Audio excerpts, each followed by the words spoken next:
7월이지만 일하는 국회 저희들은 여념이 없습니다. 그러면 오늘은 제11차 원내대책회의를 시작을 하겠습니다.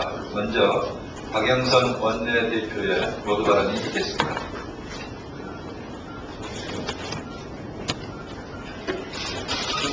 네, 어제 국회 운영위의 청와대 업무보고가 있었습니다. 중요한 사실들이 많이 밝혀졌습니다. 온 국민이 발을 동동 구르던 4월 16일 아침 세월호 참사 이른바 골든타임 동안 청와대는 멈춰 있었고 대한민국은 없었다는 사실이 어제 국회 운영위 청와대 업무보고에서 확인됐습니다. 세월호 참사 당일 4월 16일 대통령의 첫 보고는 오전 10시에 서면 보고로 이루어졌고 10시 15분에 유선 보고가 있었다는 사실이 확인됐습니다. 그리고 대통령께서 중대본을 방문하기까지 약 7시간여 동안 대통령에게 대면 보고가 없었습니다. 또한 대통령 주재 회의도 없었습니다. 10시에 서면 보고를 받을 당시에 대통령은 어디에 계셨는가라는 질문에 김기춘 비서실장은 모른다라고 답했습니다. 대통령의 행방도 모르는 청와대 비서실. 이것이 오늘날 대한민국의 현 주소입니다. 정말 한심한 청와대 비서실입니다. 컨트롤타워인 청와대의 골든타임 초기 대응 실패는 결국 한 명의 생명도 구조하지 못하는 결과를 초래했습니다. 세월호 희생자들이 애타게 구조를 기다리며 사경을 헤매고 있을 때 청와대는 멈춰서 있었고 그래서 우왕좌왕할 수밖에 없었고 국민을 지킬 대한민국은 작동하지 않았습니다. 그러나 지금 이 시간까지 그 누구도 책임지지 않고 있습니다. 사태 총리는 유인되었고 비서실장은 여전히 죄송하다는 말만 되풀이하고 있습니다.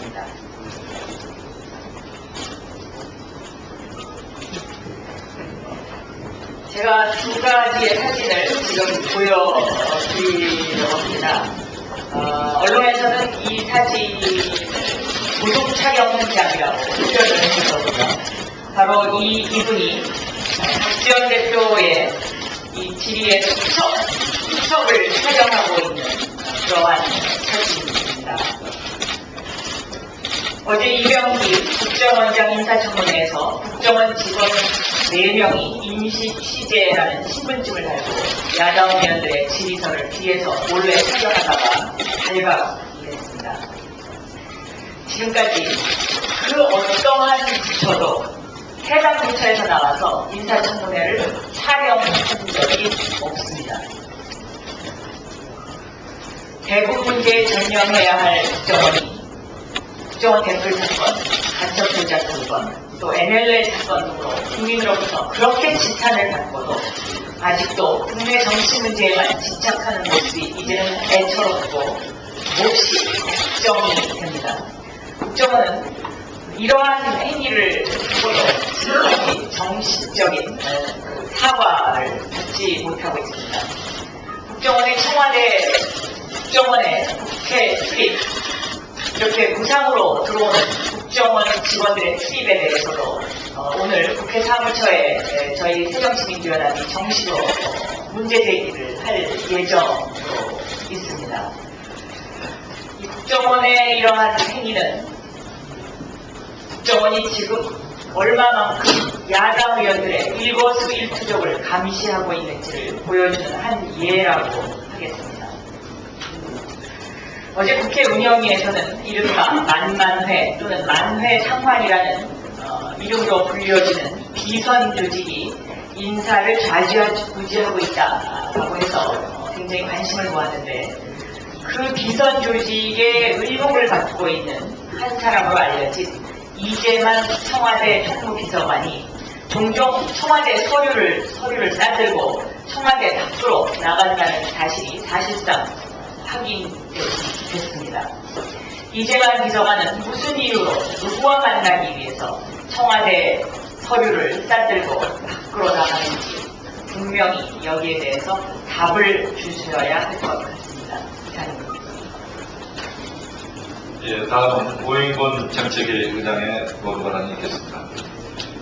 네, 올해 4월까지 거친 국세가 금년 세액 예산 대비 34.4%에 걸쳐서 약 10조 원의 세수가 결손될 것으로 예상된다고 합니다. 큰 걱정이 아닐 수 없습니다.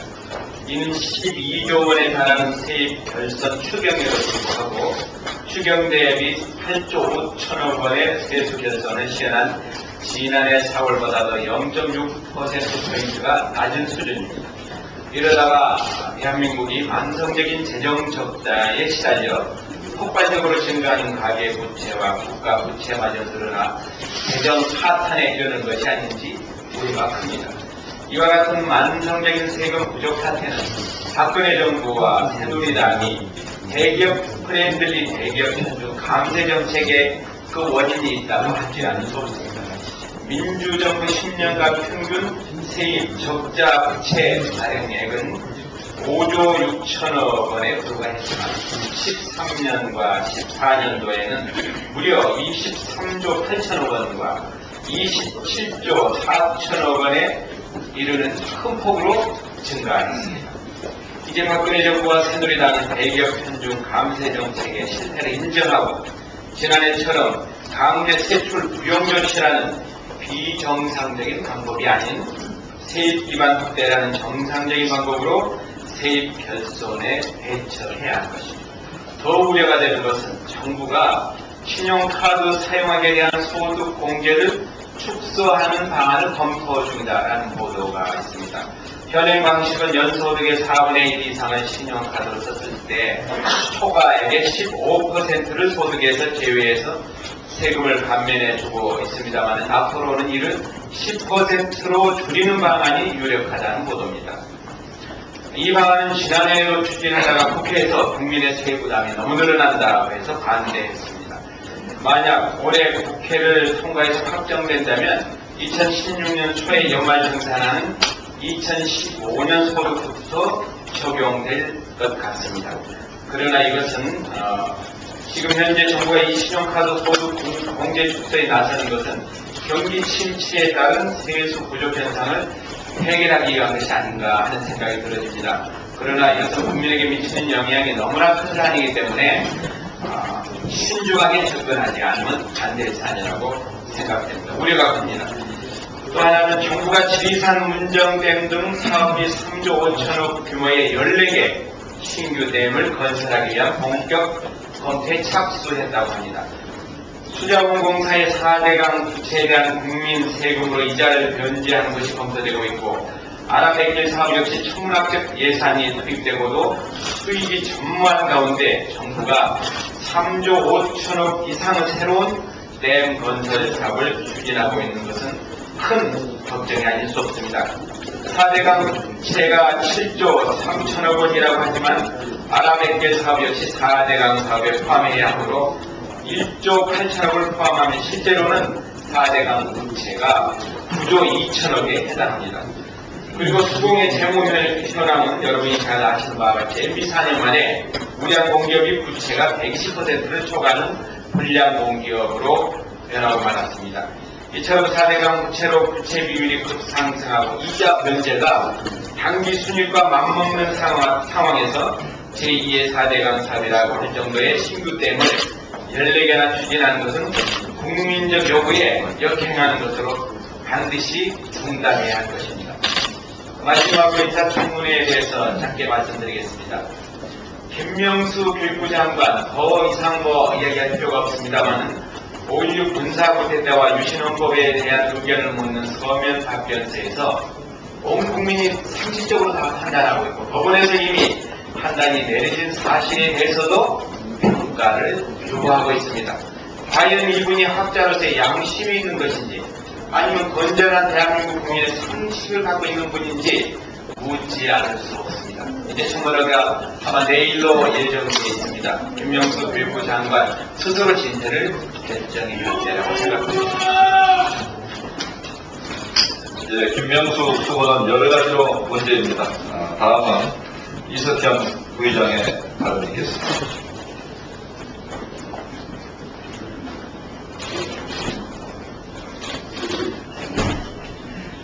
예. 시진핑 주석 내분이 방한 중에 한국민에게 정말 친근한 인상을 남겼습니다.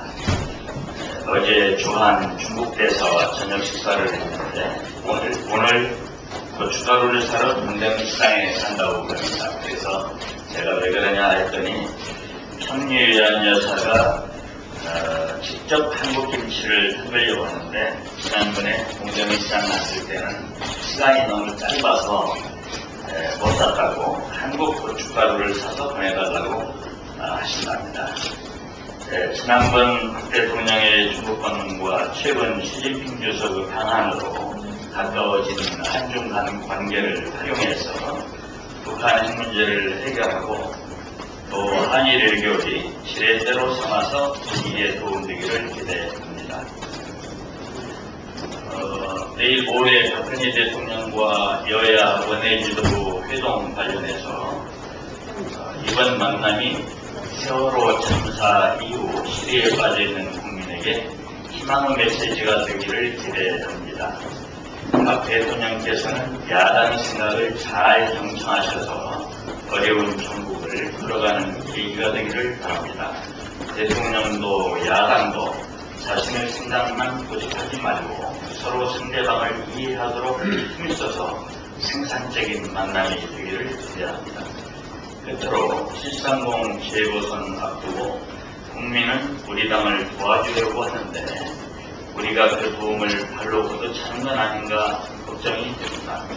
우리 당의 공천 관련 혼선이 도를 넘고 있습니다.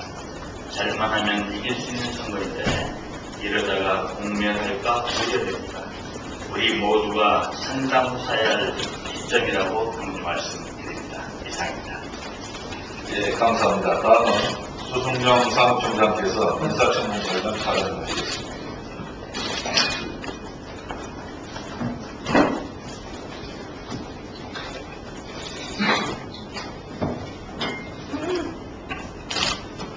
예, 어제 김기춘 비서실장이 운영위 업무보고에 참석해서 인사를 망한 망자, 망사로 만든 전적인 책임을 인정을 했습니다. 만시지탄입니다. 그러나 중요한 것은 인사 시스템입니다. 김명수 교육부 장관 후보와 이병기 국정원장 후보가 버티기에 들어가고 정정석 안행부 장관 후보가 그 대열에 새롭게 등장하는 상황을 보면서 아직도 청와대 인사 시스템은 적재적소가 아닌 적폐적소에 머물고 있다라는 인상을 지울 수가 없습니다. 오늘 정정석 안행부 장관 후보자 인사청문회가 열립니다. 정정석 후보자는 지난번에 낙마한 문창극 후보자와 역사 인식에 있어서 동일한 DNA 소유자입니다. 저희도 4.3 사건에 대해서 문창극 총리 후보는 공산주의자의 폭동으로 정정석 후보자는 공산주의자의 무장 봉기로 글자 수만 다를 뿐 동일한 역사 인식을 보이고 있습니다. 특히나 안전행정부는 제주 4.3 기념식의 주무부처입니다. 이대로라면 정 후보자가 주무부처 장관이 되기 때문에 큰일입니다. 어쩌면 재임 기간에 제주도를 공식 방문하지 못하는 최악의 장관으로 될지도 모른다 생각합니다. 또한 편향된 정치 관련 경력 그리고 짭짤한 사회이사 이력은 과연 이분이 학자가 맞냐 하는 의심을 들게 합니다. 주수입을 능가하는 부수입, 재테크 능력 덕분에 오히려 교수를 아르바이트로 했다라는 얘기마저 나옵니다. 그리고 거수기 사회이사 전력이 청와대의 거수기 사회장관으로 이어지지 않을까 심히 우려됩니다. 박근혜 정부 2기 내각은 위기 대응 내각이 되어야 합니다. 국민의 눈높이는커녕 국민의 가슴 높이에도 못 미치는 부적격 후보로 위기 대응과 적폐 해소는 불가능합니다. 인사관리 시스템의 꼼꼼한 정비 다시 한번 촉구하면서 오늘 인사청문회에서 자질과 능력을 철저히 검증하겠습니다. 네, 다음 한동원 의원님의 발언이 있겠습니다.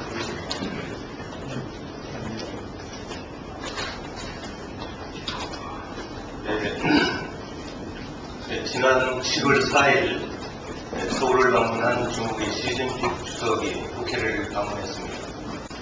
정의화 국회의장님과 이석현 의장님을 만난 후에 국회 현관을 나서는 순간 갑자기 새누리당 윤상현 사무총장이 자신의 저서를 시진핑 주석에게 건네주는 돌발 상황이 발생했다고 합니다. 시진핑 주석은 예정에도 없었고 사전 교감도 없이 불쑥 건네는 책을 받고 상당한 당혹감을 감추지 못하면서 얼떨떨한 그런 표정이었다고 합니다.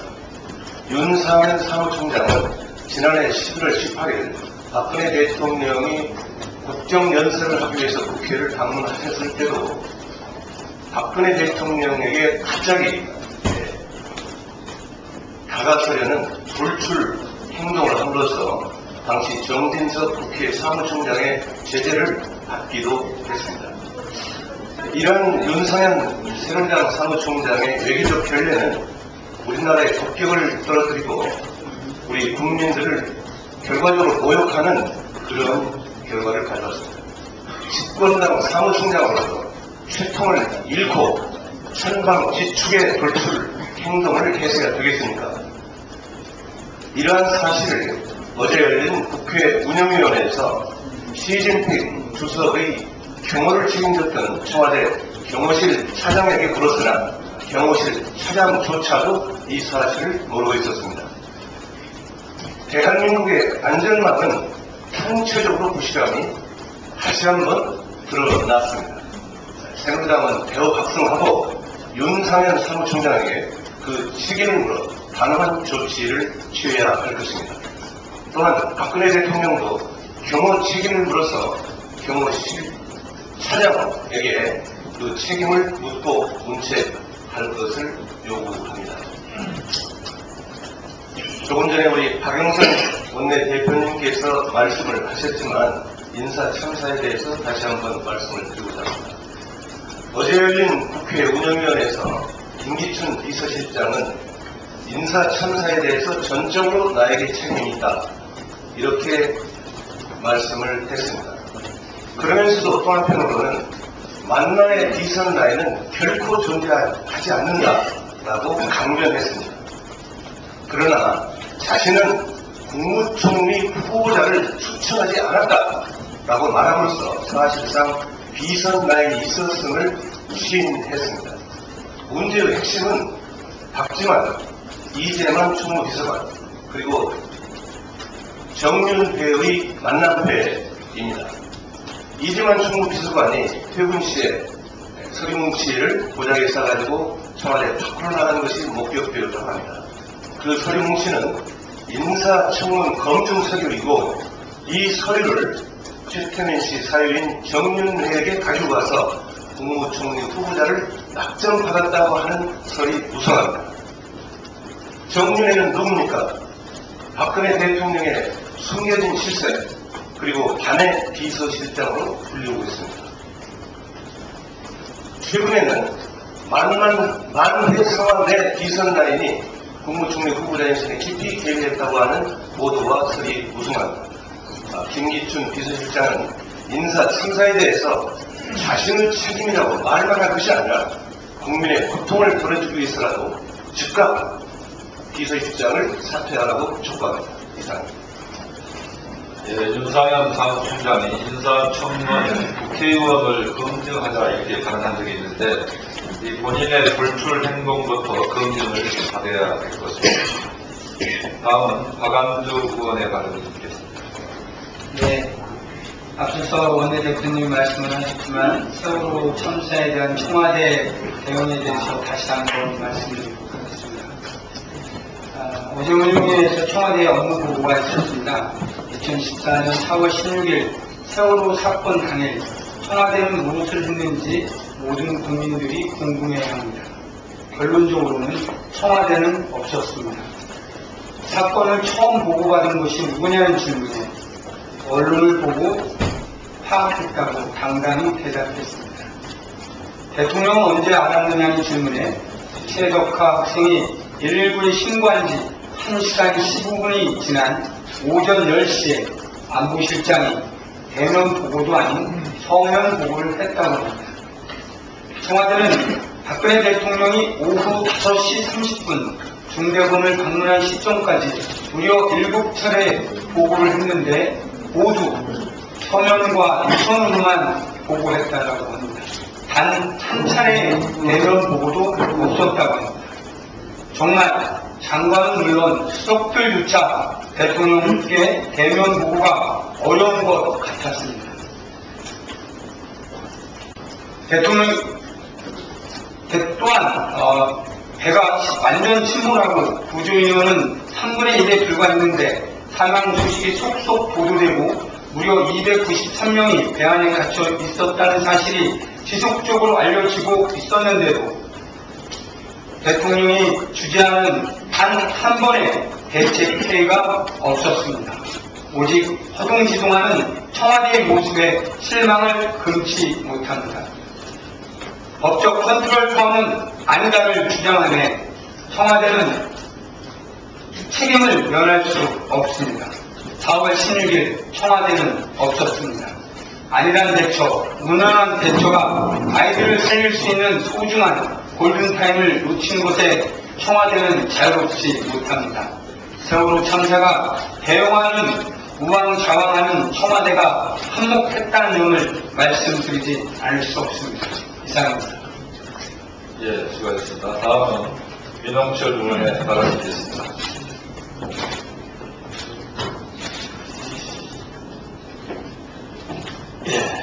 MBC는 어제 국회 세월호 국정조사 기간 보고에 일방적으로 불출석함으로써 세월호 참사 오보에 대한 진실을 밝히기를 외면하고 세월호 희생자 유가족과 국회를 모독하였습니다.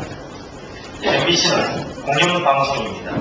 그런데 MBC는 지난 4월 16일 세월호 참사 당일 배가 완전히 침몰한 후인 11시 01분 단원고 학생 전원 구조라는 최초의 오보를 방송해서 초기 구조 활동뿐만 아니라 국민들에게 희망 고문을 가져다준 오보 참사를 저지른 책임이 있습니다. MBC는 오보 참사의 시발점이었던 것입니다. 이러한 오보에 대한 진상과 책임을 규명하기 위한 국정조사에 기관 증인으로 참석할 것처럼 하였음에도 국정조사 하루 전에 국조 참석은 언론 자유를 침해한다는 이유를 들어서 국정조사위원회의 출석 촉구 통보에도 불구하고 이를 무시하고 불참하였습니다. MBC에게 묻습니다. 언론의 자유는 어떠한 경우에도 존중받아야 마땅합니다.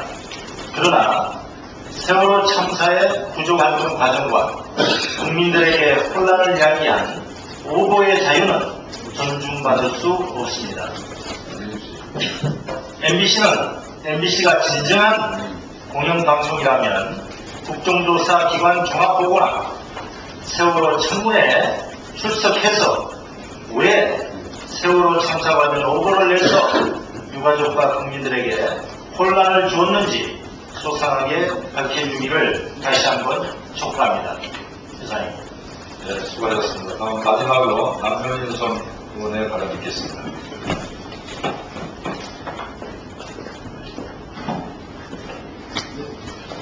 네, 오늘 오후 2시부터 김희정 여성가족부 장관 인사청문회가 개시가 됩니다. 여성가족부 장관으로서 갖춰야 할 정치 능력, 자질, 도덕성을 중심으로 진행할 예정입니다. 우선 김희정 후보가 자신의 지역구인 부산 연제구에 위장 전입한 여성 소변 비례대표로 공천했다는 의혹이 있습니다. 그리고 또 부산 지방선거 참가자들에게 고액 후원금을 받았습니다. 물론 합법적인 틀림이라고 하지만 공천을 위한 대가성, 보호적 성격의 후원금이라고 하는 의혹이 제기되고 있습니다. 그리고 또한 후보 배우자의 이민을 위한 병역 면제 과정, 그리고 가족 간의 사용을 중단, 편법 중역 의혹 이런 등의 문제들이 제기가 되고 있어서 검증을 할 예정입니다. 또한 여성가족부는 일본군 위안부 문제에 대한 진상규명을 해야 되는 부서로서 과연 장관 후보가 제대된 역사관을 갖고 있는지에 대해서도 검증을 할 예정입니다. 또한 여성가족부 장관으로서의 어떤 정책적 시점과 경험, 성인지적인 관점, 조정 능력 이런 부분에 대해서도 총괄적으로 검증을 할 예정입니다. 이러한 자질과 능력을 철저히 검증하도록 하겠습니다. 이상입니다.